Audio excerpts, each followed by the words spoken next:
Noong Hunyo 2002, sa isang marangyang tahanan sa Forbes Park, Makati, may isang taong sinakal ang isang matandang mag-asawa gamit ang unan hanggang sa sila'y malagutan ng hininga.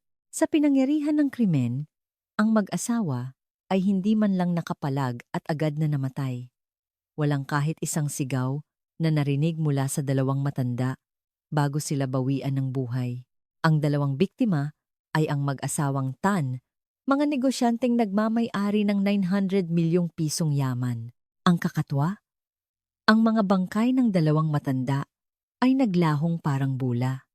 Kinabukasan ng umaga, walang tao sa bahay, ngunit ito ay malinis na malinis sa paraang hindi ka panipaniwala. Tanging ang mga tao lamang ang nawawala. Ang kanilang mga wallet at cellphone ay naroon pa rin sa loob ng bahay. Naniwala ang mga pulis sa kumalat na tsismis na ang mag-asawa ay biglaang tumakas upang takasan ang mga pinagkakautangan at ang investigasyon ay nauwi sa wala.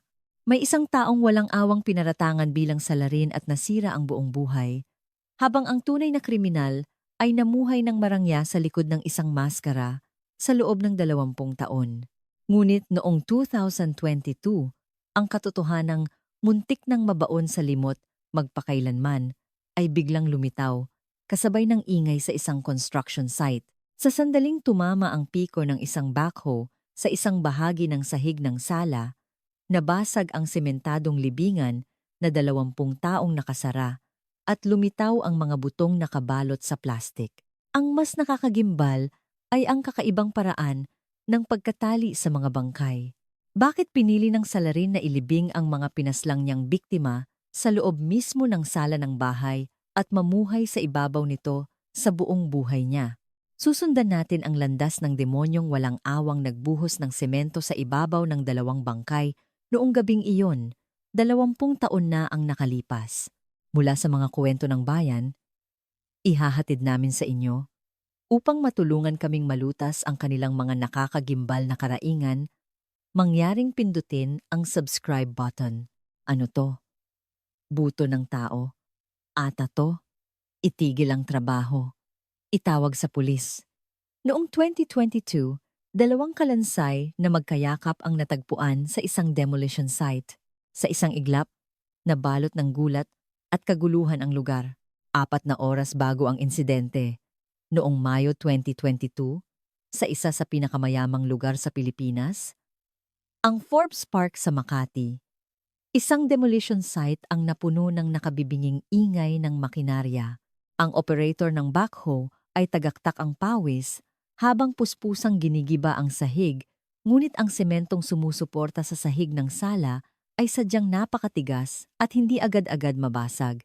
Pasigaw na sinabi ng construction foreman sa operator, "Mang Kiko, ganyan pa rin ba yan? Kailangan nating matapos yang sahig ngayon para humabol sa deadline." Foreman, hindi po biro ang tigas nito. Para silang nagtayo ng kuta, doble ang kapal ng semento kumpara sa ordinaryong bahay. Huwag ka nang magdahilan. Kumuha ka ng mas malakas na jackhammer. 20 taon ng bahay yan. Bakit ang tagal gibain? Nagrereklamo ang mga trabahador habang kinukuha ang isang malaking hammer drill at ibinagsak ito sa gitna ng sala. Sa isang malakas na dagundong, umalimbukay ang makapal na alikabok. Nabiyak ang matigas na semento at isang madilim na espasyo ang lumitaw sa ilalim. Ngunit mula sa bitak, may isang bagay na puti at matigas ang lumabas kasama ng alikabok. Nang lumapit ang foreman, naramdaman niyang hindi iyon ordinaryong bato at napaatras siya. Ano to? Buto ng tao ata to? Naku, foreman! Nagbibiro ka na naman. Baka buto lang ng aso yan. Hindi. Tignan mo maigi. Mukhang bungo yun, oh. Itigil ang trabaho. Tumawag sa 117. Ang mga rumesponding SOCO, Scene of the Crime Operatives, ay agad na kinordonan ang lugar at maingat na inalis ang mga piraso ng semento. Sa ilalim ng malamig na sementadong sahig, 2 kalansay na tila magkayakap ang lumitaw sa liwanag. Gamit ang dental records at DNA comparison, kinilala ng mga pulis ang pagkakakilanlan ng mga labi at ang resulta ay sapat na para gulatin ang buong Pilipinas. Ang mga kalansay ay pag-aari ng mag-asawang Don Ricardo at Doña Elena Tan, ang 900 milyong pisong halaga ng negosyante na naglaho ng walang bakas, eksaktong 20 taon na ang nakalipas sa gabing ang buong bansa ay nagdiriwang. Ibalik natin ang orasan 20 taon sa nakaraan sa Hunyo 18, 2002 sa mainit na gabing iyon. Noong panahong iyon, ang buong Pilipinas ay abot langit ang kasiyahan dahil sa nalalapit na finale ng pinakasikat na teleseryeng pusong nag-aapoy. Ang mga kalsada ay puno ng mga taong nag-aabang at nagkakasiyahan. Ang mansyon ng mga Tan sa Forbes Park ay isa sa pinakamagagara noong panahong iyon. Ang sala nito ay may sunken living room design na uso sa mga mayayaman noong dekada 80, kung saan ang sahig ay mas mababa ng 2 baitang kaysa sa kusina o pasilyo, isang kakaibang disenyo. Bago magsimula ang finale, bandang 7:00 ng gabi, isang mabigat na tensyon ang bumalot sa sala ng mga Tan. Ang hapagkainan ay puno ng masasarap na pagkain, ngunit walang sinumang kumukuha ng kubyertos. Sa kabisera ng mesa, si Don Ricardo ay matalim na nakatitig sa kanyang bunsong anak, si Marco Tan. Anong karapatan mong magpakita rito? Bago pa man ako malibing, sinabi ko nang hindi ka makakatanggap ni isang kusing sa akin. Papa, kailangan ko po talaga. Kung hindi ko mababayaran ang utang ko sa kasino, papatayin ako ng mga tao nila. 1 milyon lang po. Please. Pa, Marco, tumigil ka na nga. Tumatas na naman ang presyon ni Papa. At saka, 1 milyon? Sa tingin mo ba, pinupulot lang ang pera? Ang sabat ng panganay na si Ricardo Jr. O, Ricky, Kuya Ricky, huwag kang makialam dito. Ang dami nang naibigay sa'yo ni Papa. Pero ako, kapatid mo, mamamatay na. Hindi mo man lang matulungan? Ibinagsak ni Marco ang kamao sa mesa at sumigaw ng malakas. Ngunit ang kanyang boses ay nalunod sa malakas na sigawan ng mga tao sa labas na nanonood ng TV. Kaya't hindi ito narinig sa labas ng bahay. Sa kusina, ang manugang na si Isabel Reyes Tan ay takot na takot habang hawak ang isang bandehado. Pinagmamasdan ang nagaganap sa sala. Pabulong niyang tinanong ang kanyang biyenang babae, si Doña Elena. Mama, dadalhan ko po ba sila ng prutas? Masyado na pong mainit ang sitwasyon. Hayaan mo na. Walang prutas para sa hayop na yan. Sabihin mo sa asawa mong palayasin yan bago pa ako tumawag ng pulis. Sa sala, patuloy ang sigawan habang sa TV, maririnig ang excited na boses ng komentarista ng teleserye Isang Kakatuwang Eksena. Sa sobrang galit, ibinato ni Don Ricardo ang tasa ng tsaa kay Marco. Sa isang malakas na kalansing, nabasag ang tasa sa sahig. Umalis ka. Lumayas ka sa bahay ko. Wala akong anak na tulad mo. Sige, aalis ako. Aalis. Pero huwag kayong magsisisi sa huli. Gigibain ko ang lahat ng ito. Nagdadabog na lumabas si Marco at padabog na isinara ang pinto. Napahawak si Don Ricardo sa kanyang batok at napaupo sa sofa. Agad siyang inabutan ng tubig ng panganay na si Ricky habang hinahaplos ang likod. Papa, uminom po muna kayo ng tubig. Si Marco, ako na po ang kakausap sa kanya mamaya. Wag na. Lahat ng naghahangad sa yaman ko, anak man o hindi, lahat sila ay magnanakaw.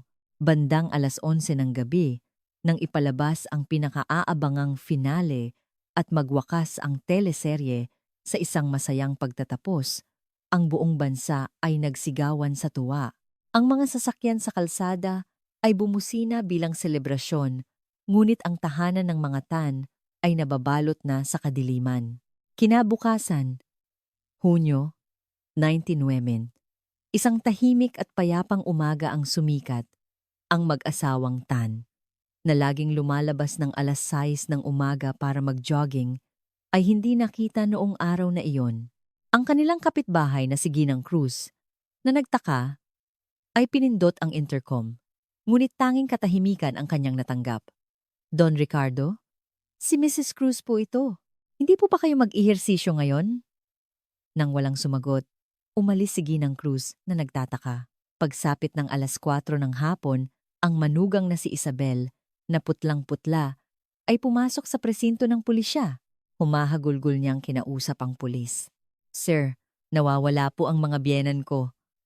Mula pa kaninang umaga, hindi nila sinasagot ang tawag ko. Pagpunta ko sa bahay, bukas ang pinto, pero wala pong tao. Mrs., kumalma po kayo. Baka naman nagbakasyon lang sila. Imposible po. Naiwan ang mga cellphone at wallet nila. Pati mga sapatos nila sa shoe rack, nandoon pa rin. Ang mga rumesponding pulis ay pumasok sa mansyon ng mga tan. Ang mga bakas ng nagdaang gabi ay naroon pa rin. Sa mesa, may mga prutas na nagsisimula ng mabulok. At ang tsaa sa tasa ni Don Ricardo ay malamig na. Si Detective Leo Cruz, ang nakatalagang investigador, ay nakaramdam ng kakaibang kaba habang nililibot ang tingin sa walang taong bahay. Tumayo siya sa harap ng bukas na kahadeyero, pagkatapos ay maingat na sinuri ang shoe rack sa may pinto at sinabi sa kanyang kasama, Sarge, tignan mo to, walang bakas ng sapilitang pagpasok, pero ang mga tao, naglaho, at ang mga sapatos, andito lahat. Baka naman nakatsinelas lang lumabas, sir. Baka nagpunta lang sa malapit na convenience store, isang bilyonaryo, lalabas ng walang dalang wallet, nakatsinelas at walang cellphone, at dalawa pa sila. May mali dito. Sarge, may masamang kutob ako. Bumalik si Detective Cruz sa sala at tiningnan ang sunken floor. Ang mga basag na piraso ng tasa ay nalinis na. Ngunit mayroon siyang naaamoy na mahinang amoy ng Zonrox bleach. Kinuha niya ang kanyang kwaderno, isinulat ang salitang naglaho, at tinawag ang manugang na si Isabel. Ginangtan, kailan niyo po huling nakita ang inyong mga biyenan? Kagabi po, bago matapos ang unang bahagi ng finale. Umuwi na po ako. Nandoon pa po silang dalawa. Sino po ang naiwan sa bahay? Magdamag. Ang asawa ko po, si Ricky, ay nasa opisina dahil may tinatapos na trabaho. Ako lang po mag-isa sa bahay namin. Ang mga biyenan ko po, silang dalawa lang sa mansyon. May narinig po ba kayong kakaiba kagabi? Sigawan? O away? Masyado pong maingay sa labas dahil sa selebrasyon, kaya wala po akong narinig. Detective? Baka po nakidnap sila? Bukas po ang kaha de yero o? Humagulgol si Isabel, ngunit ang matalas na mata ni Detective Cruz ay hindi pinalagpas ang nanginginig niyang mga kamay. Gayunpaman, noong panahong iyon, karamihan sa mga pulis ay nakatalaga sa pagbabantay sa mga nagdiriwang sa kalsada at imposible na bumuo ng isang malaking team para sa isang simpleng kaso ng pagkawala. Ang pagkawala ng mag-asawang Tan ay nanganganib na maklasify bilang isang ordinaryong paglalayas sa gitna ng selebrasyon ng bansa. Tanging si Detective Cruz ang naiwan sa gitna ng sala, tinatapakan ang sahig na tila may kakaibang lalim at nagbubulungan sa sarili. Ano ba talaga ang nangyari sa bahay na to kagabi? Ang kanyang tanong ay umalingaw-ngaw sa walang laman na mga pader. Sa simula ng investigasyon, ang opisina ng Makati City Police Station ay nababalot ng katahimikan. 48 oras na ang lumipas mula nang mawala ang mag-asawang Tan. Ngunit walang anumang lead sa kanilang kinaroroonan. Isinulat ni Detective Cruz ang mga pangalan ng mga sangkot sa isang whiteboard. Binilugan niya ng pula ang pangalan ng bunsong anak, si Marco Tan, na siyang huling nakitang nakipagtalo ng matindi kay Don Ricardo dahil naniniwalang mas malaki ang posibilidad ng isang marahas na krimen kaysa sa paglalayas. Sinimulan ng pulisya ang masusing interogasyon sa pamilya. Sa loob ng interrogation room, si Isabel, habang pinupunasan ang luha, ay nagsalita sa nanginginig na boses. Detective, ayoko po sanang sabihin to, pero noong gabing iyon, ang mga mata po ni Marco parang wala na sa sarili. Wala sa sarili? Maari niyo po bang ipaliwanag kung anong klaseng kilos ang ginawa niya? Sumisigaw po siya na kung hindi siya bibigyan ng pera, gigibain niya ang lahat. Parang kaya niyang gawin ang anumang bagay. Noong umalis siya at sinabing, "Maghintay lang kayo," kinilabutan po ako. Ang kanyang asawang si Ricky, na katabi niya, ay bumuntong hininga at dinagdagan ang sinabi ng asawa. Pagkatapos ay bumaling siya sa detective. "Sir, totoo pong tinatakbuhan ni Marco ang mga loan shark dahil sa utang niya sa sugal. Noong isang araw, sinugod pa siya ng mga siga dito sa bahay. Utang sa loan shark? Gaano po kalaki? Hindi ko po alam ang eksaktong halaga, pero sigurado pong milyon-milyon. Araw-araw niyang kinukulit si Papa na ibigay na ang mana niya. Dahil ayaw ni Papa, baka nagtanim siya ng galit. Hindi tinapos ni Ricky ang kanyang sinabi at yumuko. Ngunit may kakaibang naramdaman si Detective Cruz sa kanyang pahayag. Tila pinoprotektahan niya ang kapatid. Ngunit kasabay nito ay nagbibigay siya ng konkretong motibo para ituro ito bilang pangunahing suspek. Gayunpaman, lahat ng ebidensya ay tumuturo kay Marco Tan. Kinaumagahan, matapos ang insidente, pinatay ni Marco ang kanyang cellphone at nagtago. Hindi na rin siya nagpakita sa mga sugalan na dati niyang pinupuntahan.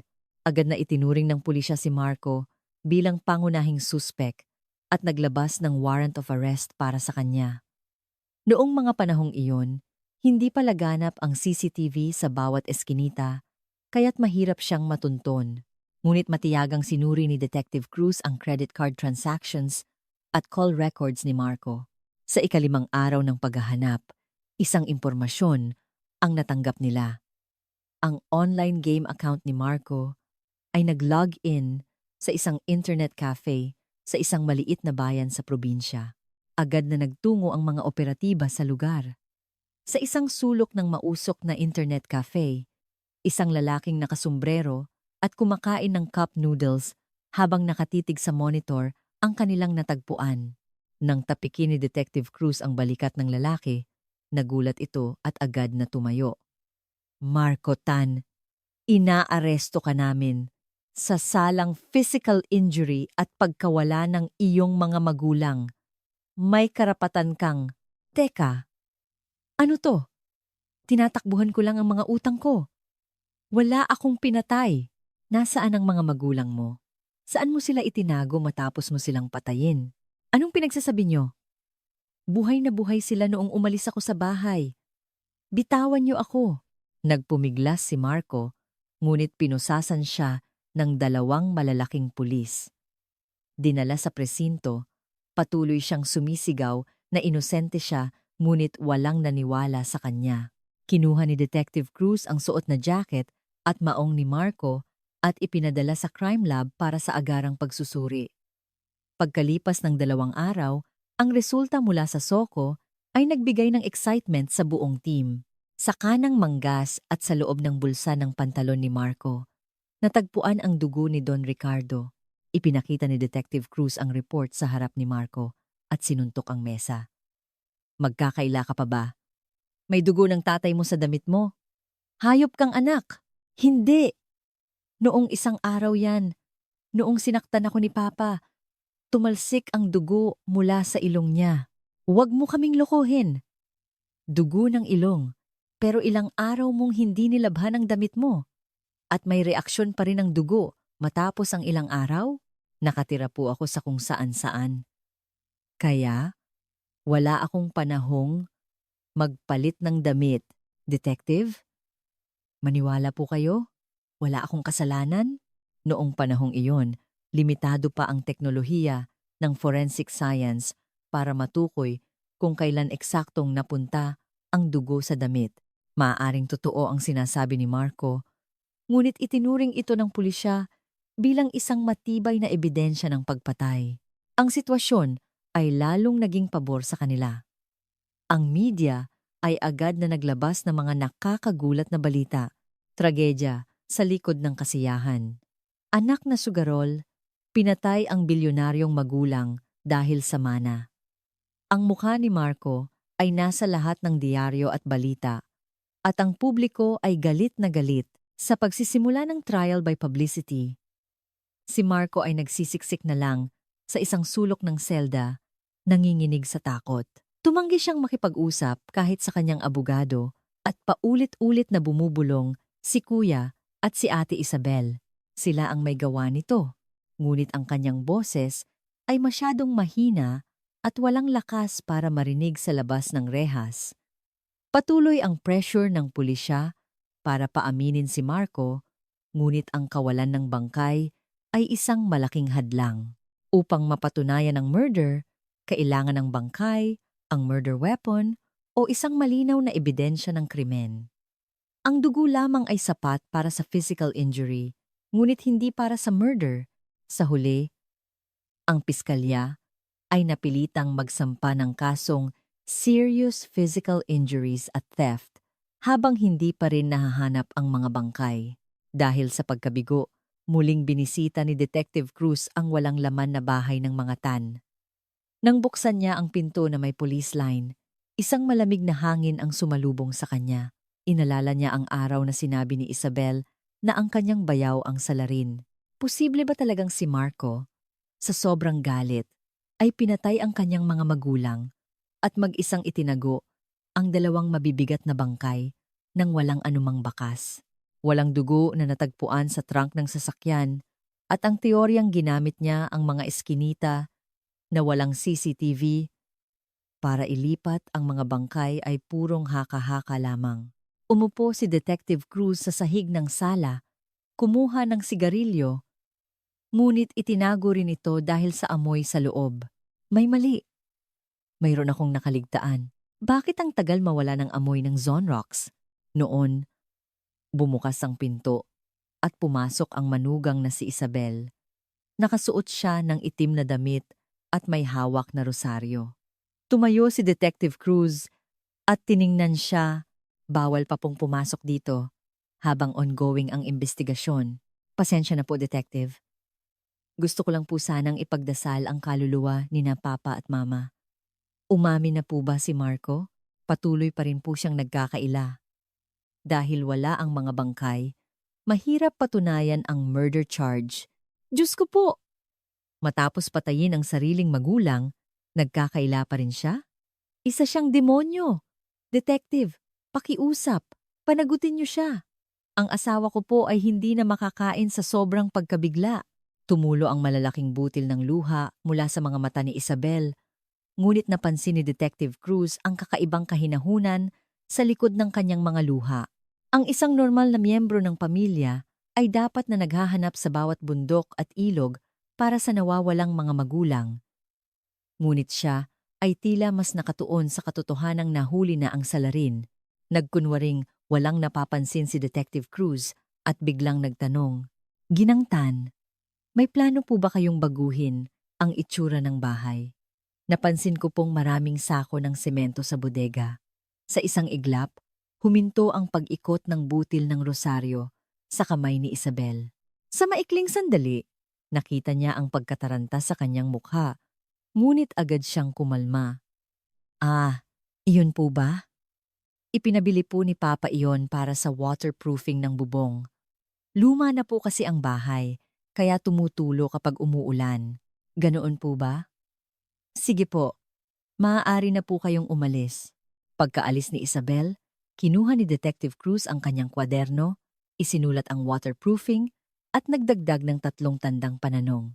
Ang suspek ay nahuli na at may ebidensya, ngunit ang mga piraso ng puzzle ay tila pilit na pinagtagpi.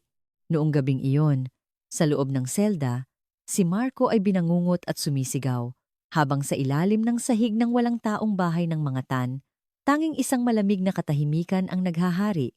Ang pulisya, ang media, at ang buong mundo ay itinuturing si Marco bilang salarin, habang ang katotohanan ay nakatago sa pinakamalapit na lugar sa ilalim mismo ng kanilang mga paa. Ang trahedyang idinulot ng hindi kumpletong investigasyon na ito ay nakahanda ng sirain ang buhay ng isang tao sa loob ng 20 mahabang taon. Noong taglagas ng 2002, ang courtroom ng Makati Regional Trial Court ay puno ng mga taong gustong masaksihan ang hatol.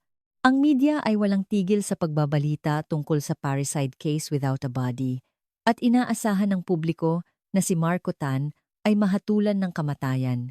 Si Marco, na nakaupo sa panig ng akusado, ay payat at nakatitig lamang sa hukom, umaasa sa isang huling himala. Binasag ng hukom ang katahimikan at sinimulang basahin ang hatol. Iniyutos. Ang akusadong si Marco Tan ay hinahatulan ng 1 taon at 6 na buwang pagkakakulong. Subalit, para sa kasong parricide at pagtatago ng bangkay na isinampa ng prosekusyon, siya ay pinawawalang sala. Biglang nagkagulo ang loob ng courtroom. Mula sa mga manonood, umalingaw-ngaw ang mga sigaw ng pagkadismaya. Ang piskal ay napatayo sa gulat, habang si Marco ay nanghina ang mga tuhod at napaupo sa sahig. Ipinaliwanag ng hukom ang dahilan ng hatol, ang pagkakatuklas ng dugo ng biktima sa damit ng akusado at ang katotohanang nag-away sila at nagbanta noong gabi ng insidente ay napatunayan.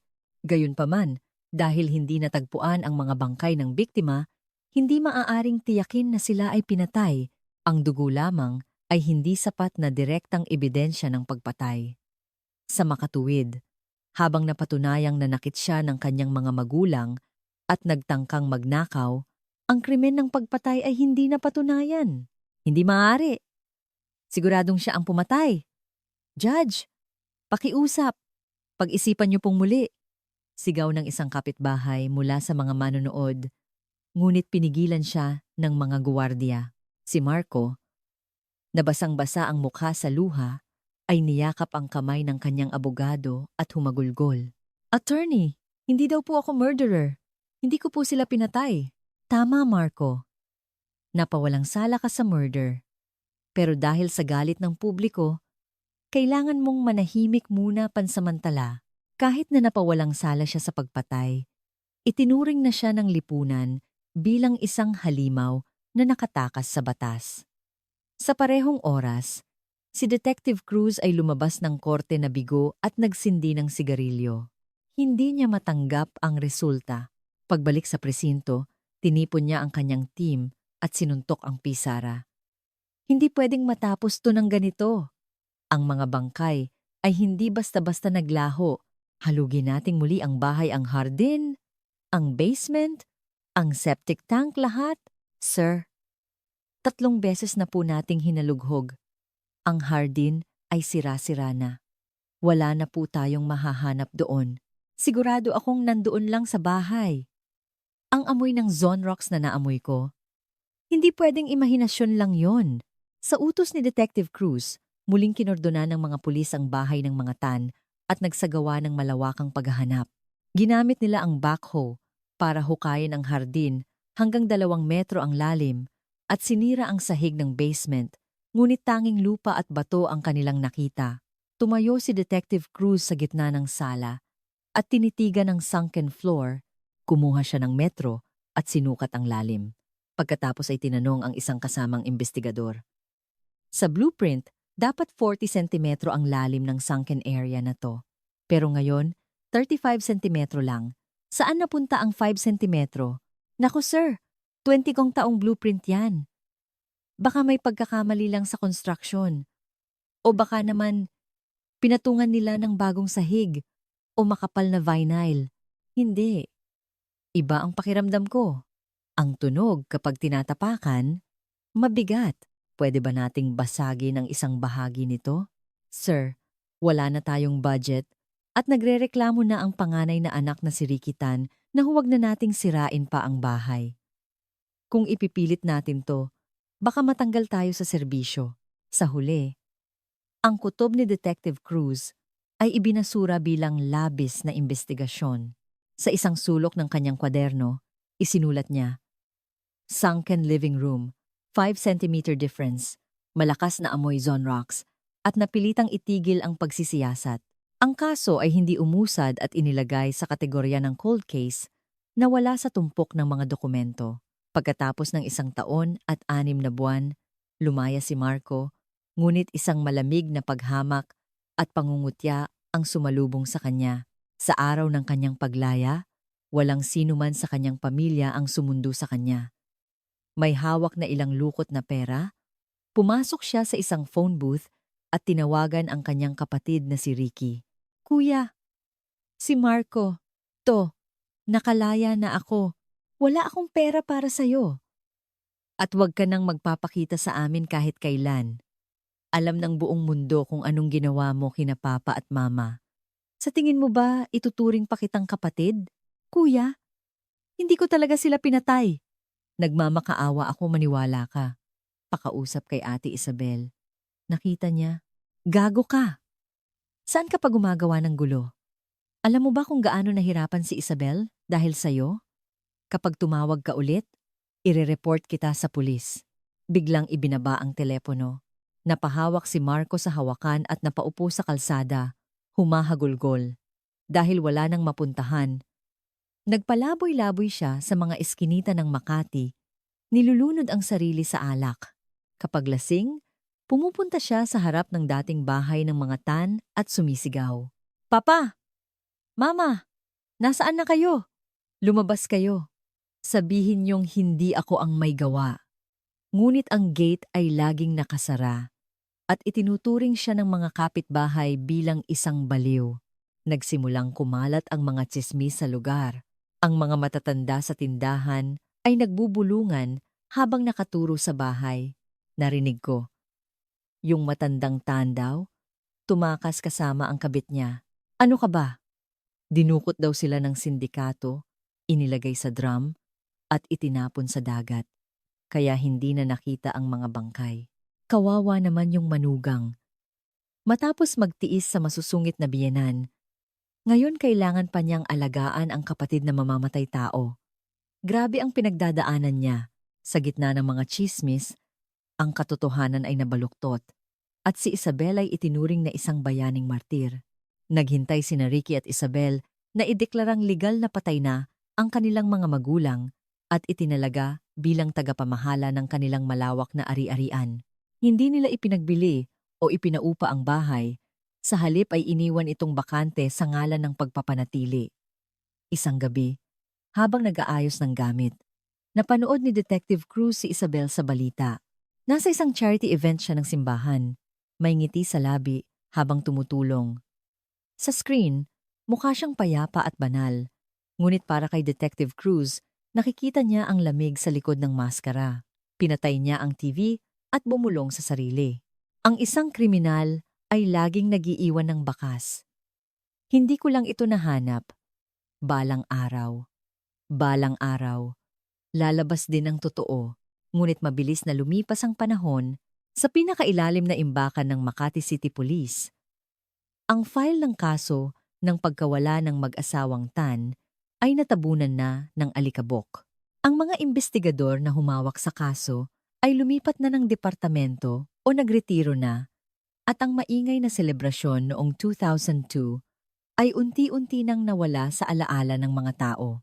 Ang naiwang pamilya ay nagkawatak-watak. Itinakwil ng kapatid ang kapatid.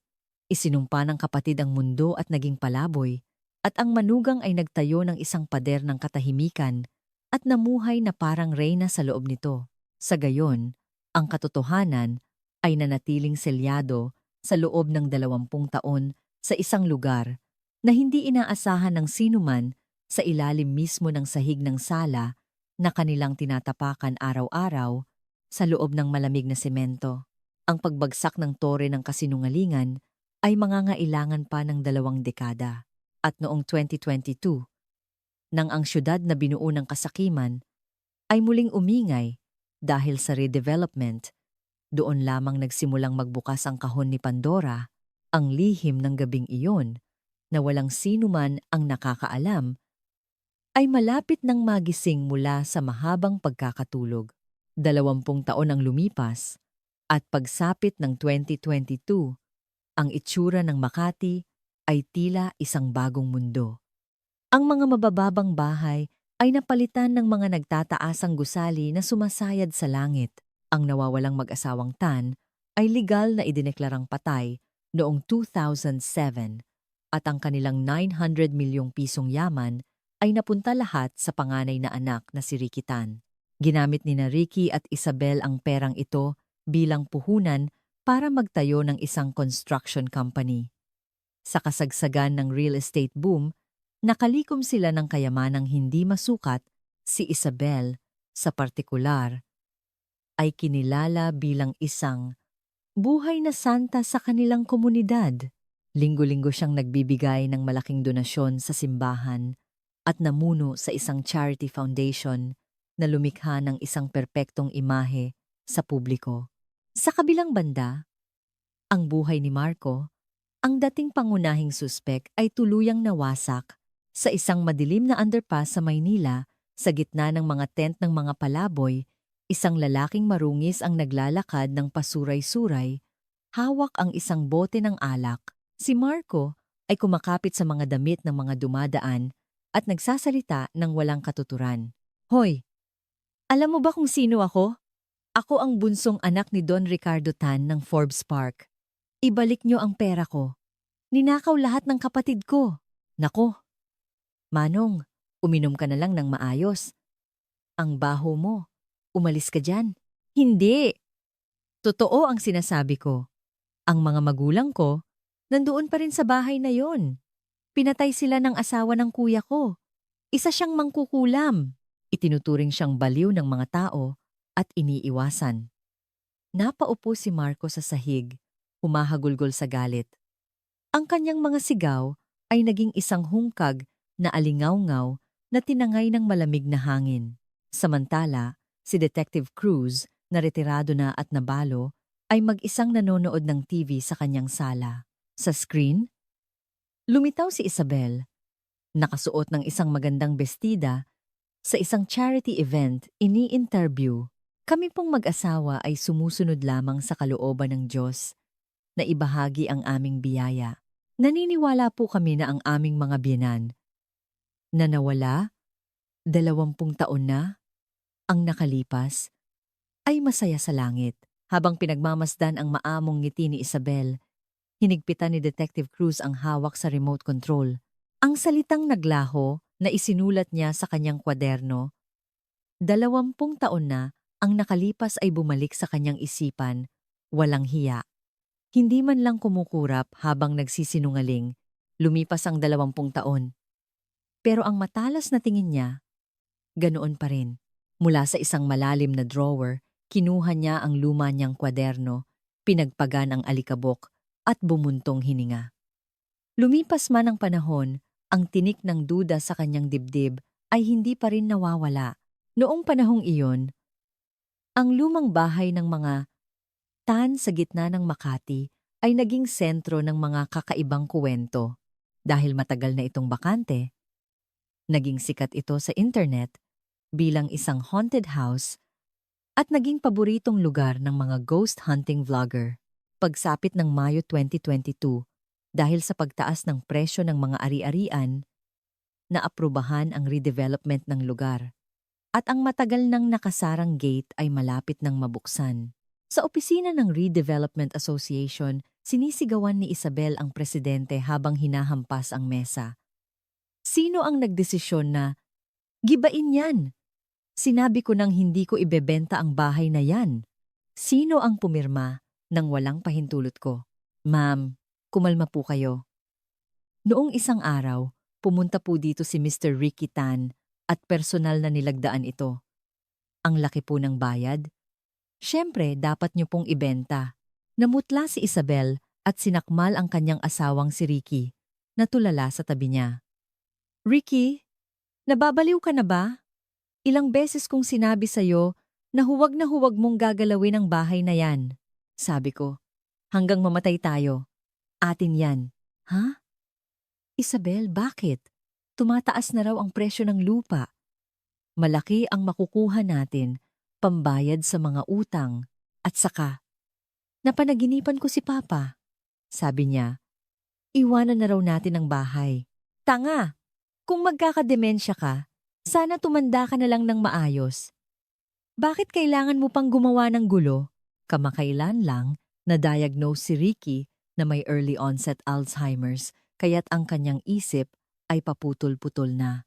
Sinubukan ni Isabel na ayusin ang ginawa ng asawa, Ngunit tapos na ang lahat, na ilipat na ang titulo ng lupa at nakapili na ng demolition company. Sa kabila ng kanyang matinding pagtutol, hindi na mapigilan ang pag-usad ng redevelopment.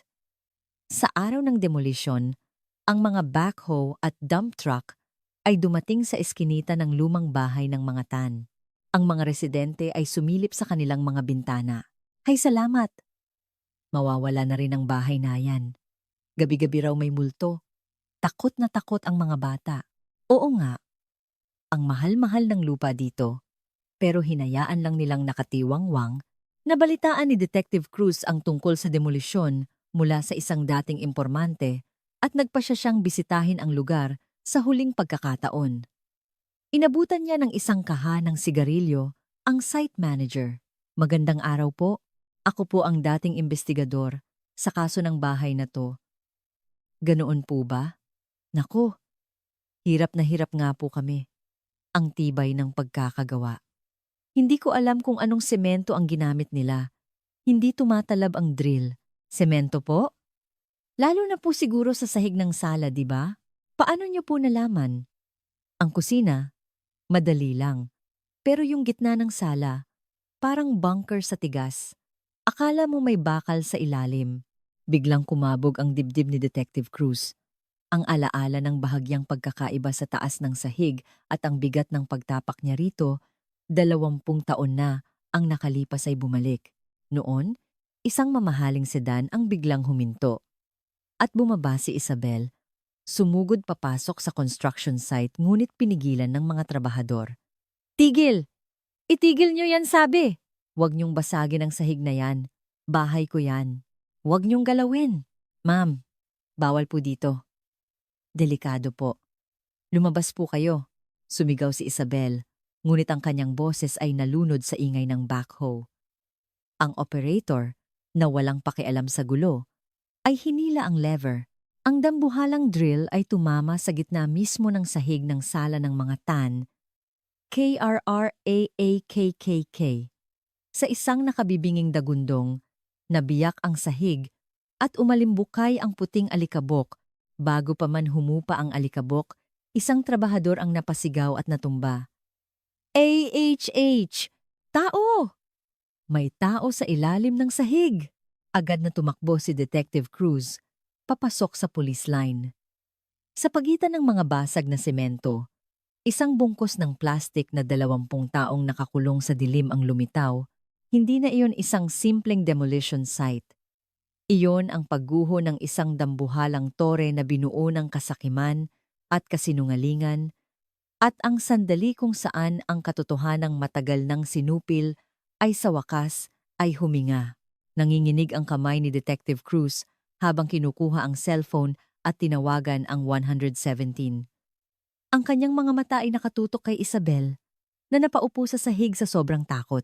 Central. Heto, sa demolition site sa Makati, may natagpo ang bangkay. Ipadala ang SOCO team dito. Agad, pagkababa ng tawag, ang mga mata ni Detective Cruz ay kasing kalas ng dati, tulad noong araw na iyon, 20 taon na ang nakalipas. KRRRAKK-ting. Isang matinis na tunog ng metal ang bumasag sa katahimikan ng demolition site. Ang drill bit ng dambuhalang backhoe ay nabali sa dalawa at tumalsik. Ang veteranong operator, na may 30 taong karanasan, ay bumaba mula sa kanyang upuan, gulat na sinipa ang nabaling drill. Inihagis niya ang kanyang hard hat sa lupa at sinigawan ang foreman. Foreman, ayoko na. Hindi kaya. Para bang bakal ang sahig na to, ayaw bumaon ng drill. Nabali ang drill? Gaano ba katibay ang sementong ginamit nila? Tabi dyan! Lumapit ang site manager at tinutukan ng flashlight ang bitak sa sahig. Nang humupa ang alikabok, isang napakakapal na semento ang lumitaw. Hindi ito maihahambing sa karaniwang sahig ng bahay. Tila mga patong-patong na makapal na kulay abong semento ang nakasalansan. Mula sa labas ng police line, napansin ito ni Detective Cruz at sumigaw sa site manager. Sir, pakisukat ang taas ng sahig na yan. Pantay ba? Sa sahig ng kusina? Detective, sandali lang po. Ay, kakaiba. Sa blueprint, dapat 40 sentimetro itong mas mababa. Pero ngayon, pantay na pantay sa kusina. Ibig sabihin, may nagbuhos ng semento para punan ang espasyo. Isang malamig na pawis ang tumulo sa likod ni Detective Cruz. Ang kakaibang pakiramdam na naramdaman niya 20 taon na ang nakalipas ang mabigat na tunog. Kapag tinatapakan ng sahig, ay ito pala. Ang sunken living room na dapat ay mas malalim ay sinadyang takpan ng isang tao. Inutusan ng site manager ang mga trabahador na manumanong hukayin ang sahig. Gamit ang martilyo at pait, maingat nilang inalis ang mga piraso ng semento. Isang masangsang na amoy ang kumalat sa hangin. Maya-maya, naramdaman ng isang trabahador na nanginginig ang kanyang mga daliri. Foreman, may nakuha ako dito. Plastic. Itim na plastic na kabaon. Plastic? Baka basura lang ng construction? Hindi po. Malambot. Parang may laman sa loob. Maingat na hinila ng manager ang isang dulo ng plastic. Mula sa lupa, unti-unting lumitaw ang hugis ng isang tao. Nakabalot sa makapal na industrial plastic. 2 bangkay na nakabaluktot na parang sanggol. Pinakalma ni Detective Cruz ang kanyang nanginginig na mga binti at lumapit sa mga labi. Sa siwang ng plastic, nakita niya ang mga buto at ang mga lumang damit na nakasuot dito, ang mismong damit na suot ng mag-asawang Tan. Sa kanilang missing poster, 20 taon na ang nakalipas. Don Ricardo? Doña Elena? Nandito lang pala kayo. Nasa ilalim mismo ng aming mga paa. Ang lugar ay naging isang eksena ng kaguluhan. Ang mga rumesponding soko mula sa PNP ay mabilis na kumilos at kinordonan ang lugar. Ang mga investigador na nakasuot ng puting protective suit ay maingat na inalis ang lupa sa paligid ng mga bangkay gamit ang brush at tweezers. Isang babaeng investigador na nagsasala ng lupa ang may napansing kumikinang. Sir, tignan niyo po ito. May nakuha ako sa tabi ng bangkay. Ano yan? Sing-sing o kwintas? Hindi po. Hair clip. Pero kakaiba. Ayon sa record, si Doña Elena ay laging mamahaling gamit ang suot. Pero ito, parang nabili lang sa bangketa. Tinitigan ni Detective Cruz ang hair clip sa loob ng evidence bag. Ito ay isang murang plastic na may kulay rosas na peking bato, isang disenyo na uso sa mga kabataan noong unang bahagi ng 2000s. Masyadong simple para sa isang matandang asawa ng isang bilyonaryo, hindi ito sa biktima. Malamang sa salarin to. Nahulog niya habang nagbubuhos ng semento. Tumango ang investigador at maingat na itinago ang hair clip. Ang investigasyon ay bumilis. Nang alisin ang plastic na bumabalot sa mga bangkay, lumitaw ang makapal na lubid na nakatali sa kanilang mga pulso at bukong-bukong. Hindi ito ordinaryong buhol. Ang lubid ay may regular na pattern. Masalimuot at tila maganda ang pagkakagawa. Nang makita ni Detective Cruz ang buhol, para siyang sinampal ng katotohanan. Ang buhol na yan, pamilyar sa akin. Alam niyo po ba yan, sir? Baka mangingisda o construction worker ang salarin? Hindi. Hindi. Yan ganyang klase ng buhol. Yan ay rosary knot. Rosary knot? Yung ginagamit sa paggawa ng rosaryo? Biglang nag-ugnay ang mga alaala sa isip ni Detective Cruz. Noong una niyang pinuntahan ang bahay ni Isabel, naaalala niya ang mga handmade na dekorasyon sa isang estante, mga rosaryo at wall decor na gawa sa buhol. Sinabi pa ni Isabel noon na natutunan niya ang knot art para sa kanyang kapayapaan ng isip. Hinawakan ni Detective Cruz ang balikat ng isang kasamang pulis at bumulong. Ang salarin, hindi lang niya pinatay at inilibing ang mga biktima. Nagsagawa siya ng isang ritual habang tinatalian ang mga bangkay. Isang sagrado at baluktot na seremonya. Samantala, sa isang VIP room ng ospital, si Ricky Tan ay tulalang nanonood ng balita. Sa ibaba ng screen, nakasulat, Breaking. 2 kalansay. Natagpuan sa Makati Demolition Site, Posibleng ang nawawalang mag-asawang Tan. Nang ipakita ng reporter ang nabaling drill at mga piraso ng semento, biglang nanlaki ang mga mata ni Ricky. Nabitawan niya ang remote at nagsisigaw. AHH! Papa! Mama! Wag! Huwag kayong lalabas dyan. Mahal, kumalma ka. Nurse, bigyan niyo siya ng pampakalma. Sinubukan siyang pigilan ng kanyang tagapag-alaga. Ngunit gumapang si Ricky sa ilalim ng kama, nagsasalita ng walang katuturan. Si Isabel. Si Isabel ang nagtakip sa kanila. Tinakpan niya ng semento.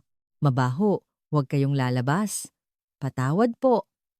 Ang kanyang mga sigaw ay narinig ng ibang mga pasyente at staff sa pasilyo. Samantala, si Isabel ay nasa kanyang penthouse, nakikipagpulong sa kanyang mga abogado.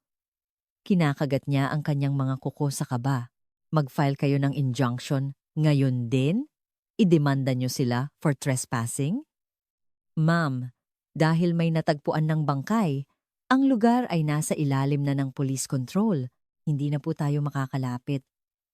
At saka, ang yulon po ay sobrang negatibo na. Bibigyan ko kayo ng kahit magkano. Pigilan niyo yan. Ipabura niyo ang mga balita.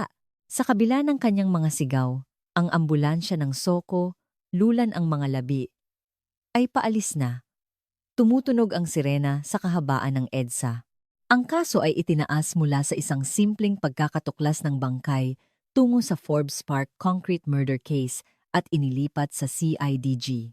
Pinuntahan ni Detective Cruz ang opisina ng CIDG at ibinahagi ang kanyang mga nalalaman. Chief, ako ang humawak sa kasong. Yan 20 taon na ang nakalipas. Yung buhol at yung hair clip, hindi malayo ang salarin. Hindi lang ito tungkol sa pera. Sir, may kutob na rin po kami. Kung makakakuha tayo ng DNA mula sa hair clip, tapos na ang laro. Imposible noon. Pero ngayon, kahit katiting na cell, sapat na. Ipinadala ng team ang plastic, lubid, at ang hair clip sa crime lab para sa masusing pagsusuri. Ang mga makabagong teknolohiya na hindi pa umiiral 20 taon na ang nakalipas ay gagamitin na ngayon para buksan ang lihim ng lumang libingan. Tinitigan ni Detective Cruz ang two-way mirror ng interrogation room. Hindi na ito isang kasong puro hinala lamang. Ang mga magulang na bumalik bilang mga kalansay sa pamamagitan ng mga bakas na naiwan sa kanilang mga buto at sa pamamagitan ng isang maliit na hair clip na walang ingat na naiwan ng salarin ay nagsasalita na ngayon ng katotohanan. Ang sementadong kastilyo na binuo ng kasinungalingan ay gumuho na at oras na para ilabas ang tunay na mukha ng demonyo mula sa mga guho nito. Sa autopsy room ng PNP Crime Laboratory, isang mabigat na katahimikan ang namayani. Ang mga labi ng mag-asawang Tan na sa wakas ay nakakita ng liwanag pagkatapos ng 20 taon ay nakahiga sa malamig na bakal na mesa, puno ng lupa at alikabok ng semento, bagamat naagnas na dahil sa pagkakabalot sa semento at plastik. Ang ilang bahagi ng kanilang mga tissue ay naging parang mummified. Inalis ng punong mediko-legal ang kanyang salamin at umiling sa mga investigador. Napakalupit. Ngunit ang katotohanang sinasabi ng mga buto ay malinaw. Walang sino man sa kanila ang may bali o saksak. Kung ganoon, ano po ang sanhi ng pagkamatay? Sinakal po ba sila? Asphyxiation. Tama. Ngunit walang bali sa hyoid bone na karaniwang palatandaan ng pagsakal. Ito ay non-occlusive asphyxiation.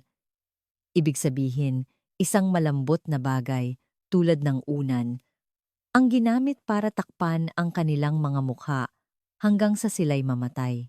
At may mas mahalaga pa kaming natuklasan. Itinuro ng mediko-legal ang isang graph sa monitor.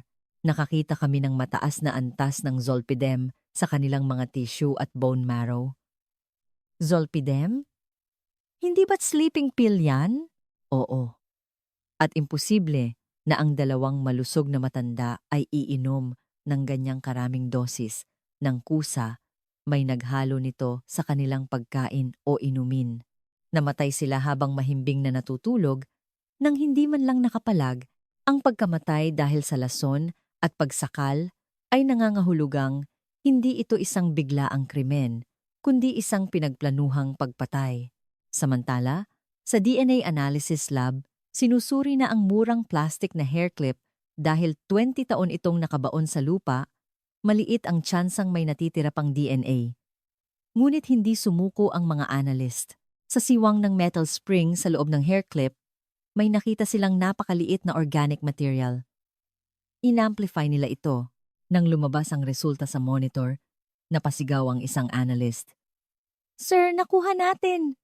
Mula sa skin cells na nakadikit sa hair clip, nakakuha tayo ng isang buong DNA profile. Kanino? Kay Doña Elena ba? Hindi po. Nang ikumpara namin, 99.99% match ito sa DNA ng manugang, si Isabel Reyes Tan.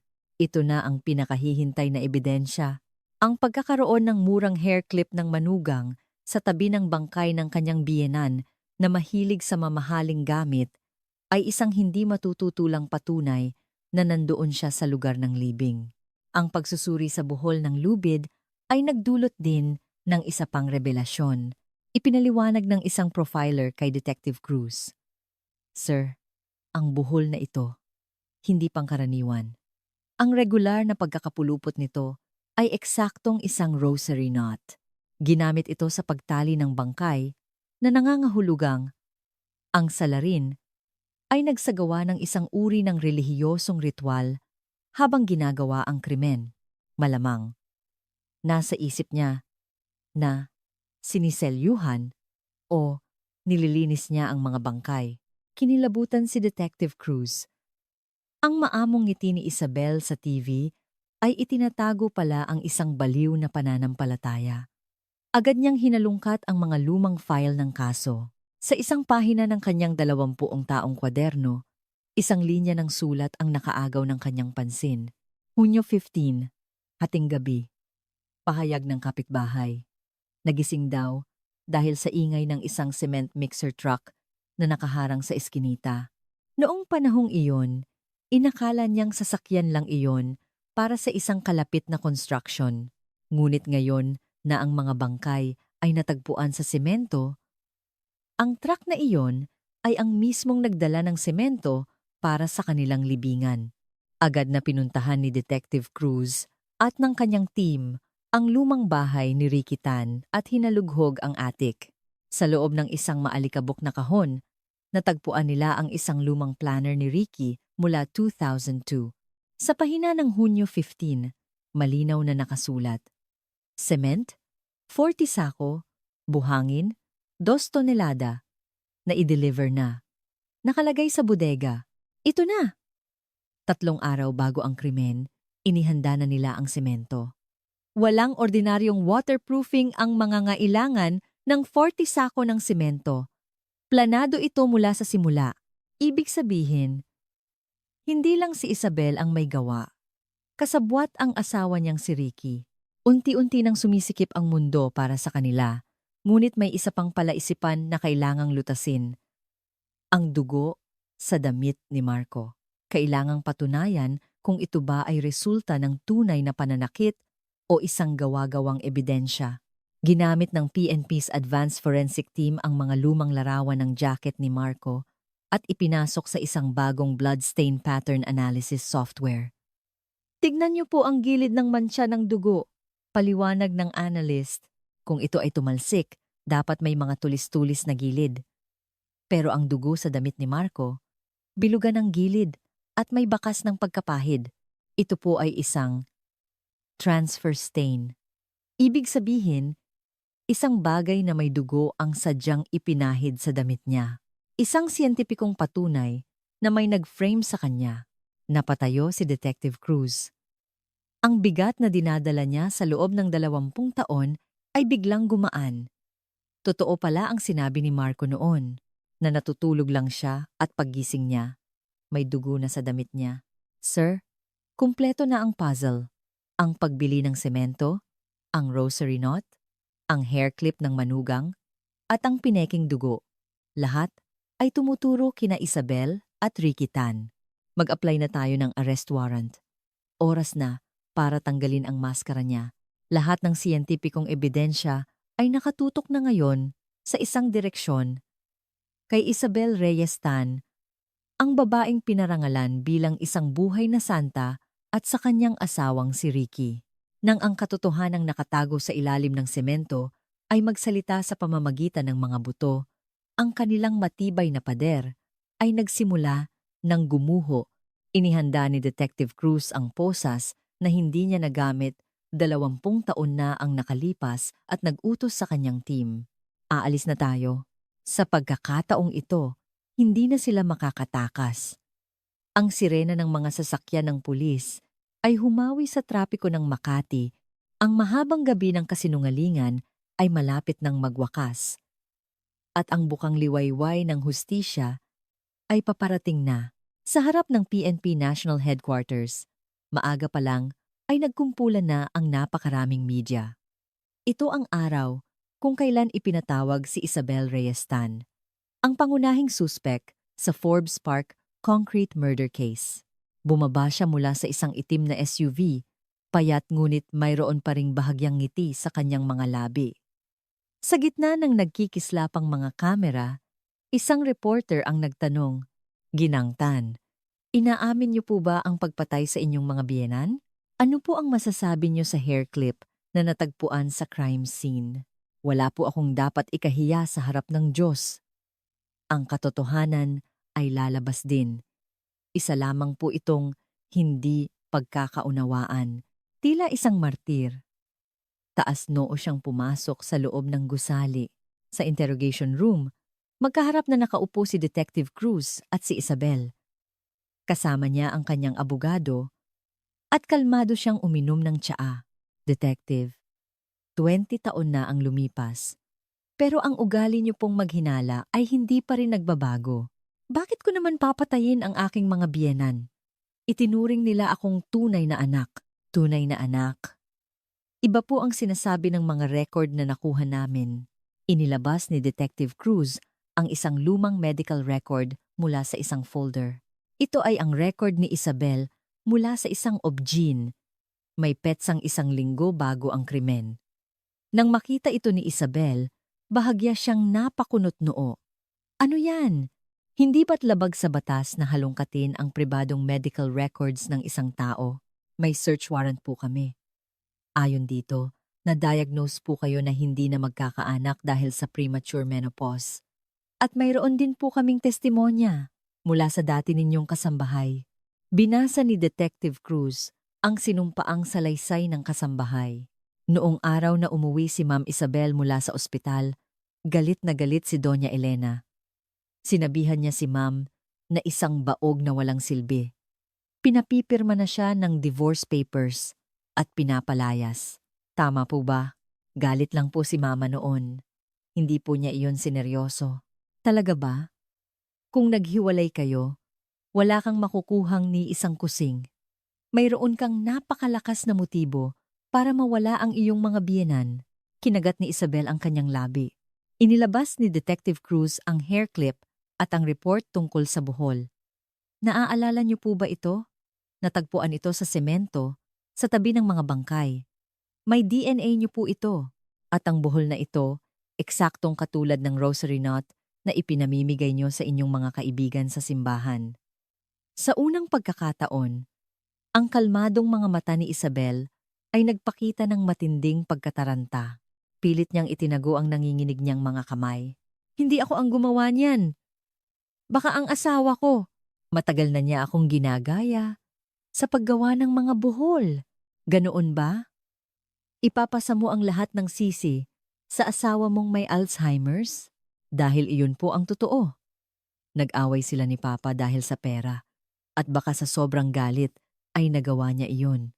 Nalaman ko lang po ang lahat pagkatapos, at nanahimik na lang ako para protektahan ang aming pamilya. Magaling siyang umiwas. Inililipat ang lahat ng sisi sa kanyang asawa. Ngumiti si Detective Cruz. "Inaasahan ko na po yan. Kaya ngayon din, kinakausap na ng mga tauhan ko si Ginoong Ricky Tan. Samantala, sa isang ospital, pinuntahan ng mga investigador si Ricky. Tulala siyang nakatingin sa labas. Ipinakita ng investigador ang mga larawan ng kalansay ng kanyang mga magulang at ang kanyang lumang planner. Ginoong Tan, sulat niyo po ba ito? Cement? 40. Sako. Ang inyong mga magulang ay nasa malamig na mesa ngayon. Kayo po ba talaga ang may gawa ng lahat?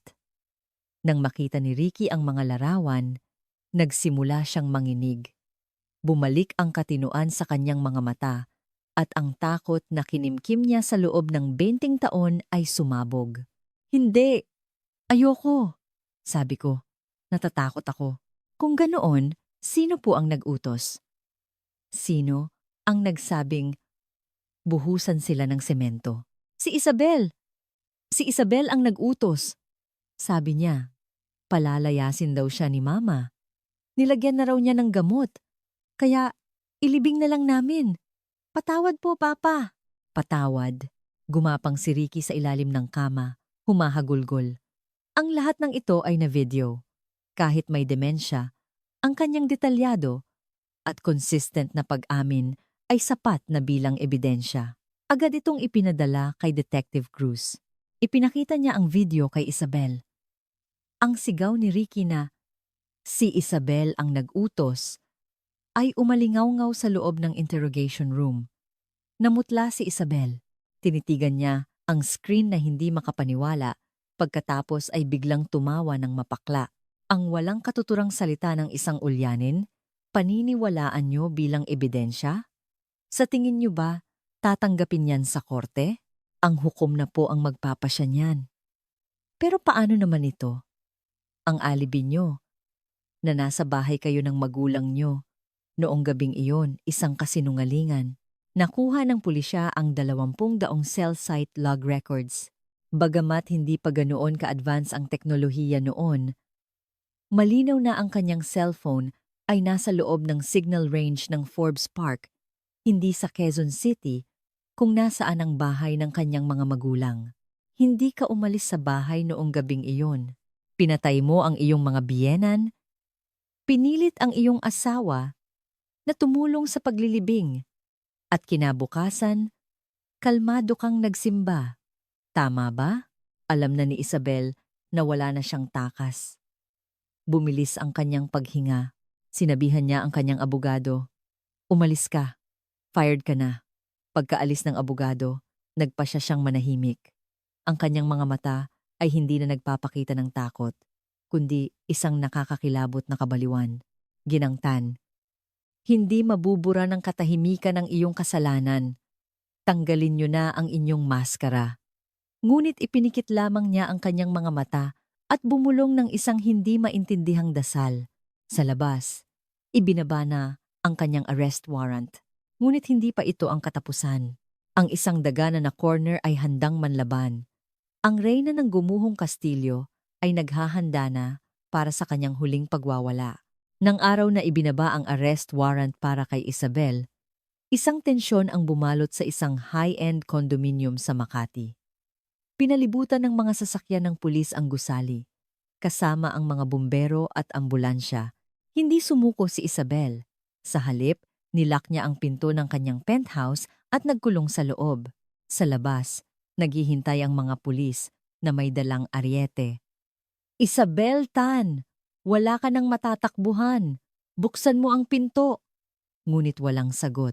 Sa halip, isang masangsang na amoy ang lumabas mula sa siwang ng pinto.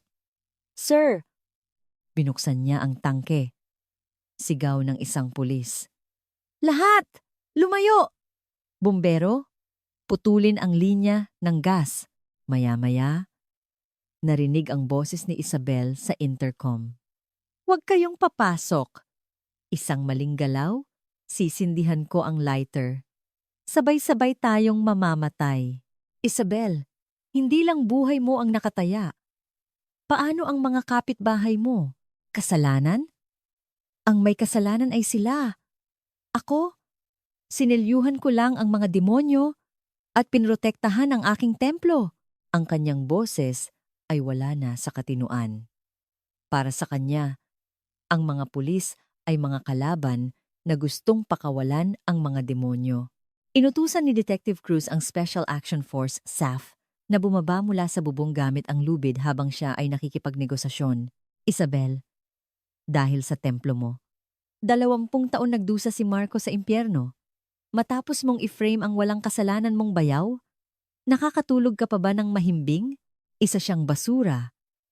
Dapat pa siyang magpasalamat at siya ang ginamit na sakripisyo. Dahil sa akin, naging payapa ang bahay na yun sa loob ng 20 taon. Payapa? Ang mabuhay sa ibabaw ng mga bangkay ng iyong mga biyenan, yan ba ang kapayapaan? Isa yang karumal-dumal na krimen. Hindi mo alam. Gabi-gabi, binabantayan nila ako mula sa ilalim ng sahig. Iyon ang perpektong libingan at ang aking simbahan. Habang nag-uusap sila, tahimik na bumababa ang mga SAF komando sa bintana ng kanyang sala. Bilang huling baraha, ipinarinig ni Detective Cruz ang boses ng kanyang asawang si Ricky. Isabel, tama na. Nilalamig na raw si Papa. Masyado na raw malamig ang sahig. Nang marinig ito ni Isabel, natigilan siya. Mahal, ikaw ba yan? Hindi. Hindi maaari. Kakampi kita. Isabel, sumuko na rin ang asawa mo. Umamin na siyang ikaw ang nag-utos sa kanya. Lumabas ka na. Sinungaling. Hindi niya kayang mabuhay nang wala ako. Isa siyang tanga. Nasunod-sunuran lang sa akin. Nang sumugod siya sa pinto para sumigaw, iyon na ang hudyat. WAASSSAC! Binasag ng mga SAF ang bintana at pumasok. Sumigaw si Isabel at sinubukang sindihan ang lighter. Ngunit isang flashbang ang sumabog at nabulag siya. Mula sa usok, isang komando ang umagaw sa lighter at dinapa siya sa sahig. Bitawan niyo ako! Bahay ko to! Labas! Nagpumiglas siya, ngunit wala siyang laban. Pinasok na rin ni Detective Cruz at ng kanyang mga tauhan ang unit. Habang nakadapa at pinoposasan, mahigpit niyang hawak ang isang lumang rosaryo. Tumingala siya kay Detective Cruz. Ikaw! Ikaw ang sumira sa aking templo! Susumpain ka! Ang sumpa ay para sa'yo. Sa harap ng korte, dinala si Isabel palabas. Pinagkaguluhan siya ng media. Sa halip na yumuko, tinitigan niya ang mga kamera at ngumiti ng nakakakilabot. Ang lumabas sa kanyang bibig ay hindi paghingi ng tawad, kundi isang walang katuturang pahayag. Ang templo ay gumuho. Ngunit ang dasal ay hindi titigil. Dinala siya sa presinto. Bagamat bumagsak mula sa marangyang penthouse tungo sa isang malamig na selda, ang kanyang ugali ay arogante pa rin. Humingi siya ng isang basong tubig kay Detective Cruz. Matapos uminom, tinitigan niya ito. Detective, siguro 20 taon mong hinintay ang sandaling ito. Oo, para sa 2 taong walang awang pinaslang sa isang anak na nasira ang buhay at para tanggalin ang mapagkunwari mong maskara. Maskara? Lahat ng tao ay nagsusuot ng maskara. Hindi lang ako. Ang biyenan kong babae, nagpapanggap na disente pero materyosa. Ang biyenan kong lalaki, pera lang ang iniisip. Nagsimula siyang magkuwento na parang hindi tungkol sa kanya. Hindi ka ba nagtataka? Ano ba talaga ang nangyari noong gabing iyon? Paano ko naging akin ang isang 900 milyong pisong bahay? Gusto kong marinig. Lahat-lahat, binuksan ni Detective Cruz ang recorder. Nagsimulang magsalaysay si Isabel na parang isang lumang kwento. Noong gabing iyon, napakaingay dahil sa finale ng teleserye habang ang buong Pilipinas ay nagdiriwang. Sa bahay namin, isang tunay na giyera ang nagsisimula sa bawat salitang lumalabas sa kanyang bibig. Ang malagim na katotohanan na 20 taong nakakulong sa semento ay unti-unting lumilitaw. Oras na para pakinggan ang kumpisal ng demonyo. Sa loob ng interrogation room, sinimulan ni Isabel ang kanyang nakakakilabot na salaysay. Noong Hunyo 87, 2002, matapos magwala at umalis si Marco, ipinatawag siya ng kanyang biyenang babae, si Doña Elena, sa kwarto. Inihagis nito sa kanya ang divorce papers. Pagkatapos ng gulo, "Pirmahan mo yan." Hindi ko na kayang tignan ang isang baog na palamunin lang. "Mama, pakiusap po. Bigyan niyo pa ako ng isang pagkakataon. Wala akong pakialam. Bibigyan kita ng kaunting pera. Umalis ka ng tahimik.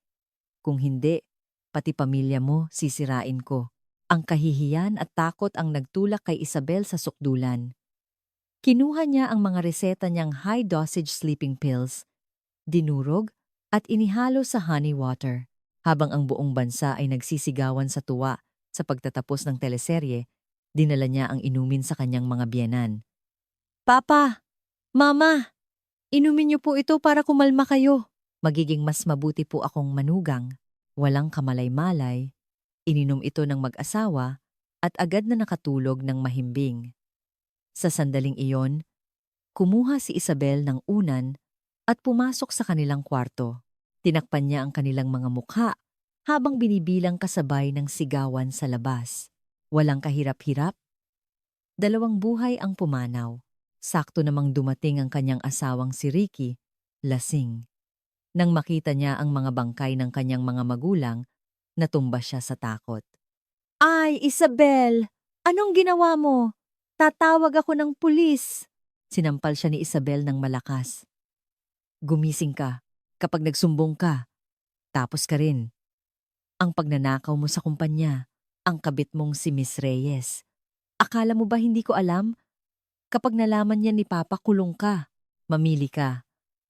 Mabuhay tayong mayaman bilang may-ari ng bahay na to. O mabulok ka sa kulungan bilang isang pumatay." Sa pagitan ng kasakiman at takot, pinili ni Ricky na kumampi sa kanyang asawa. Kinaladkad nila ang mga bangkay papunta sa sala. Itinuro ni Isabel ang sunken living room. "Dito natin sila ilibing. Kapag pinuno natin to, magmumukhang mas maluwag ang bahay. Walang makakaalam." Binalot nila ang mga bangkay sa plastik at inihulog sa butas. Pagkatapos, isang kakatwang bagay ang ginawa ni Isabel. Kumuha siya ng sinulid at sinimulang talian ang mga pulso at bukong-bukong ng mga bangkay gamit ang masalimuot na rosary knot na tila gumagawa ng isang banal na bagay. Inilagay niya ang isang maliit na krus sa kanilang dibdib at nag-antanda ng krus. "Bakit mo ginawa yon?" tanong ni Detective Cruz. "Hindi iyon paglapastangan. Iyon ay isang funeral mass, isang banal na ritual para iselyo ang mga demonyong nagpahirap sa akin at linisin ang aking tahanan." Inutusan niya si Ricky na dalhin ang mga sako ng semento. Magdamag silang naghalo at nagbuhos nito sa butas, hanggang sa matabunan ang mga bangkay at pumantay sa sahig. Habang nagtatrabaho, nahulog ang kanyang murang hair clip sa basang semento. Hindi na niya ito pinulot. Bahala na. Isang maliit na hair clip lang naman. Hating gabi, nakita nila si Marco na lasing at natutulog sa labas ng gate. Kinuha ni Isabel ang unan na may dugo ng kanyang biyanan at ipinahid ito sa damit ni Marco. Isang perpektong kambing handog ang dumating, bulong niya sa sarili. Kinabukasan, nagsimba siya, umiiyak, at nag-report sa pulisya. Sa loob ng 20 taon, sa ibabaw mismo ng libingan, doon siya kumain, nanood ng TV. Ngumiti si Isabel, ang kanyang mga mata ay puno ng kabaliwan. Natakot? Hindi! Mas naramdaman ko ang kapangyarihan. Sa bawat lamig na gumagapang mula sa sahig, nararamdaman kong ako ang tunay na reyna ng bahay na to. Sa wakas, yumuko sila sa aking mga paa. Iyon ang aking tropeo ng tagumpay.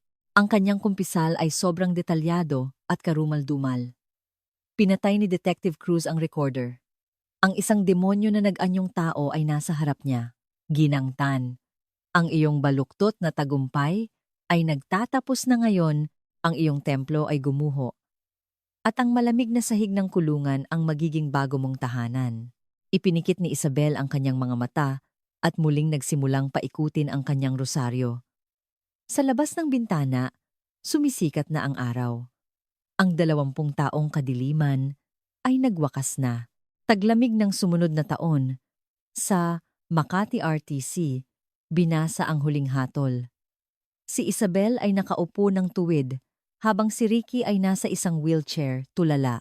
Ang akusadong si Isabel Reyestan, dahil sa kasakiman, ay pinaslang ang kanyang mga biyenan, itinago ang krimen sa loob ng 20 taon, at hindi nagpakita ng anumang pagsisisi. Hinahatulan siyang ang reklusyon perpetua o habambuhay na pagkakakulong. Walang emosyon si Isabel.